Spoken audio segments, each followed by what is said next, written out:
Hey, welcome to the 15-second film review. I'm trying to see 100 films this year that I've never seen before, and I'm going to review them each in 15 seconds apiece. That's why it's called the 15-second film review.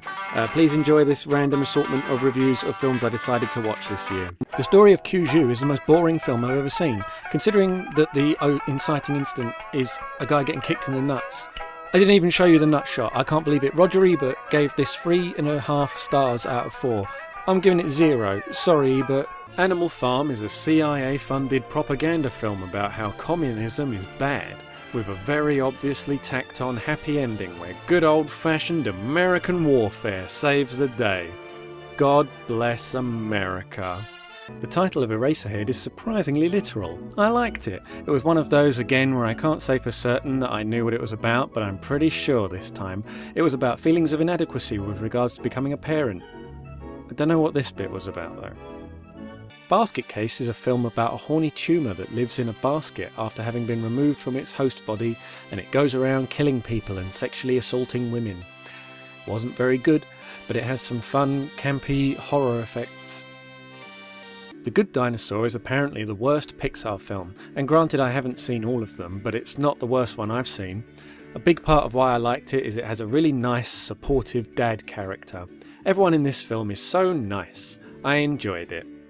Gattaca is set in a dystopian future where Ethan Hawke is not considered a superior human specimen, so he has to pretend to be Jude Law so he can go to space. The only thing standing in his way now is an ongoing pissing match with his younger brother. It's a sci-fi thing about genetic screening. It was okay. Megamind is a CG animated film by DreamWorks, which means it'll have snarky characters, that face, and pop culture references. It's a okay film, a little contrived. It's a kids' film about superheroes. Maximum Overdrive was written and directed by Stephen King back when he was still very much enjoying the cocaine. And it shows. It's a horror action film about trucks becoming sentient and taking over the world. It's exactly as shit and as brilliant as it sounds. If you're a fan of narration and Nicolas Cage, then Lord of War is the film for you. Narrator Cage plays a Ukrainian immigrant who becomes an international arms smuggler and how it affects his family as well as the countries he deals in. Interesting film. Good. I liked it. I really enjoyed Synecdoche New York, but it was fucking weird. It's a film about a stage director who spends his entire life worrying about dying, navel-gazing, and working on his continually expanding opus that he might never finish. There's a lot going on in this film to enjoy story-wise as well as visually. It's relatable and a lot to chew on. I recommend it. Go watch it. Is 1984 a bit dour for you? Maybe you'd like Brazil. It's a lot funnier. Still bleak, though. It's like 1984 meets Monty Python, whimsical Terry Gilliam type thing, except you're still executed by the state at the end. Naked Lunch is about a man who gets high on bug spray and accidentally shoots his wife in the head. He then flees to North America and gets embroiled in espionage on behalf of warring cockroach typewriter aliens who have a strange fascination with homosexuals.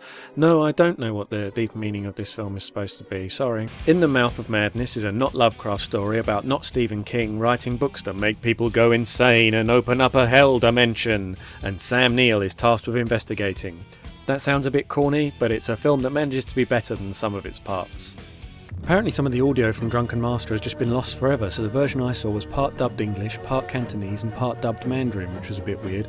It's a bit of a weird film, honestly. I was a bit underwhelmed. It's quite funny, but I'm sure there are Jackie Chan films with stronger narratives. Tremors is a genre of film that I don't feel like you really see anymore unless it's in a postmodern sort of take. It's a good old-fashioned rubber monster besieging a small town film. It's fun, it's got likeable characters, I'd recommend it.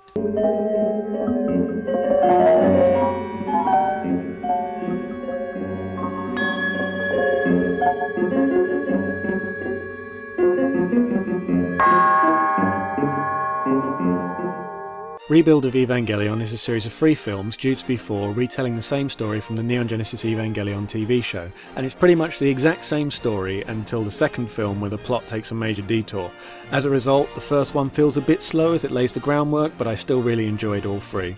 Full disclosure though, I loved this TV series as a kid, so I feel like the subject matter may be too close to my heart for me to be able to really give an objective review.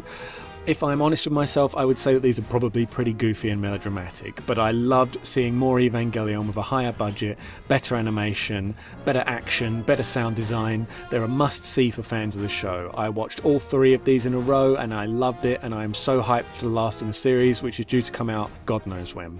Now here's another weird one, the Lobster. People who don't find love and get married are turned into animals as punishment. I get what this one's about, it's about online dating and stuff, I think. Everyone acts very stiff in this film, which I think is a stylistic choice, but it makes it feel a bit slow at times.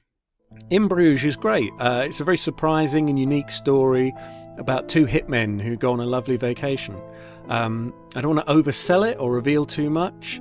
I'm just going to say I recommend it. It's one that'll surprise you, I think. Sicario is about a policewoman who insists on going on some sort of FBI mission where she isn't wanted, needed or appreciated. I don't know, I can't really empathise with a character when their motivation seems so obviously against their best interest. Also, I thought it went on a bit long as well. Kiki's Delivery Service is about a young witch who leaves her small town on a rite of passage to become, learning magic. It's a Studio Ghibli film, so if you like Studio Ghibli films, you probably already know you're going to watch all of them eventually, so just watch it. Larry the Cable Guy is not well known in Britain. In fact, I'd go so far as to say he isn't known at all. This is why I was curious to watch Larry the Cable Guy Health Inspector, and from having seen it I can surmise that he likes bodily humour and racism, so at the very least I know him now. Do you like generic anime hijinks? I'm not going to judge. If you're craving some irreverent anime action junk food, this is okay. It's elevated slightly by one sly joke at the end that I really enjoyed, but otherwise meh.